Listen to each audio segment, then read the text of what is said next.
When you're driving alone on a quiet road, do you ever feel like you're not really alone? What if the road held secrets, and each mile brought you closer to something unsettling? Tonight, we'll uncover 3 true road trip horror stories that show how quickly a journey can turn into a nightmare. Sarah and Mike were excited to get away from the city. They had planned this road trip for weeks, eager to find some peace and quiet in the mountains.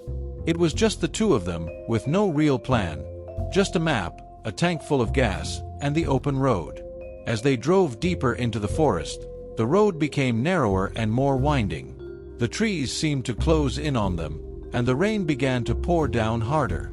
They hadn't seen another car for miles when they noticed someone standing on the side of the road, just up ahead. It was a man, drenched from the rain, with his thumb out, asking for a ride.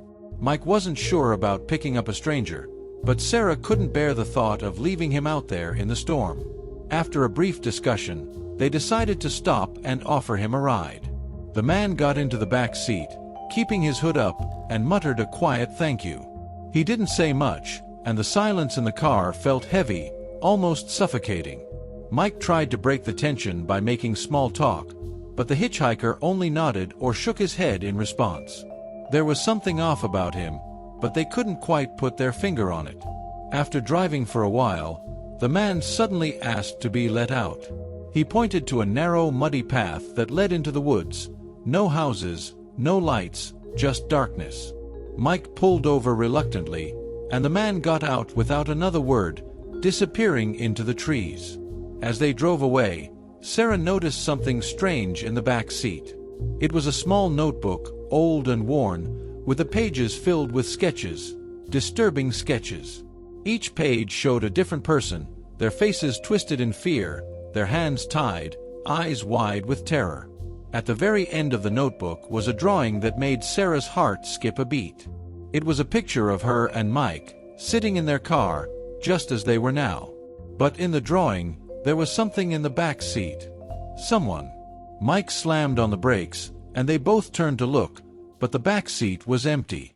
They quickly threw the notebook out of the car and drove the rest of the way in silence, too scared to speak, too scared to stop.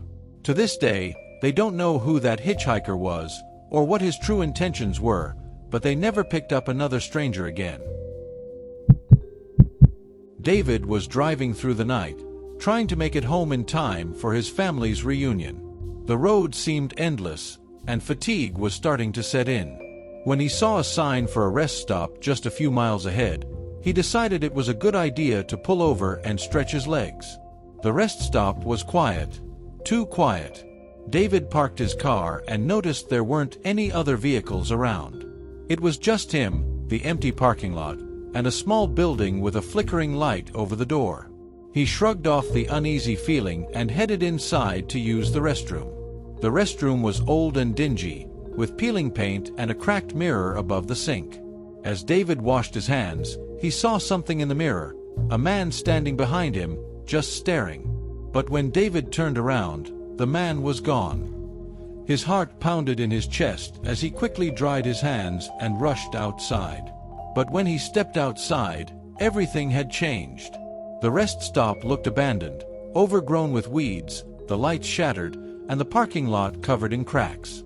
His car, which had been shiny and clean, was now coated in dust and grime, like it had been sitting there for years. Panic set in as David realized he wasn't alone. He saw the same man from the restroom standing at the edge of the parking lot, his face hidden in the shadows. David jumped into his car and tried to start it, but the engine wouldn't turn over. The man started walking towards him, slow and steady, and David's fear turned into pure terror. Finally, the car roared to life, and David sped out of there, the rest stop vanishing into the night behind him. When he finally reached the next town, he pulled into a gas station, shaking. He asked the attendant if there was a rest stop up the road, describing what he had seen. The attendant looked at him with confusion and said, "That rest stop's been closed for over 20 years. There's nothing there but ruins now." David never spoke of the incident again, but he avoided that stretch of road for the rest of his life. Mark had always enjoyed the quiet of night drives. The roads were empty, the stars were bright, and the world seemed to slow down. On this particular night, he was driving home from a late shift, taking his usual route through the countryside. As he turned onto a narrow, winding road, he noticed a woman standing by the side of the road. She was dressed in a flowing white gown, her skin pale under the moonlight. She looked lost and out of place, and without thinking, Mark slowed down to ask if she needed help. The woman didn't speak but pointed down the road, as if asking for a ride. Mark hesitated, but he couldn't leave her out there all alone. He unlocked the door, and she silently got in, sitting in the back seat. The drive was quiet, almost too quiet. Mark kept glancing in the rearview mirror, trying to see her face, but it was always just out of sight, hidden in the shadows. He felt uneasy, but he didn't know why. After a few miles, the woman pointed to a small, run-down house on the side of the road. Mark pulled over, and she got out without a word, walking slowly toward the house. But as she reached the front door, she vanished. Mark blinked in disbelief. One moment she was there, and the next, she was gone. The house itself looked abandoned, with broken windows and vines crawling up the walls. There was no sign that anyone had lived there in years. Disturbed, Mark drove home, unable to shake the image of the woman. The next day, he decided to return to the spot to see if he could make sense of what had happened. He found the house, just as decrepit as before, and as he walked around the property, he stumbled upon an old gravestone, half buried in the overgrown grass. The name on the stone was barely readable, but the date of death was clear, exactly 10 years ago to the day. Mark realized that the woman he had picked up was no ordinary hitchhiker. She was a ghost, forever trapped in a moment from the past, waiting for someone to take her home. The road can be a lonely place, but as these stories show, it can also be a place where the past and present collide in unsettling ways.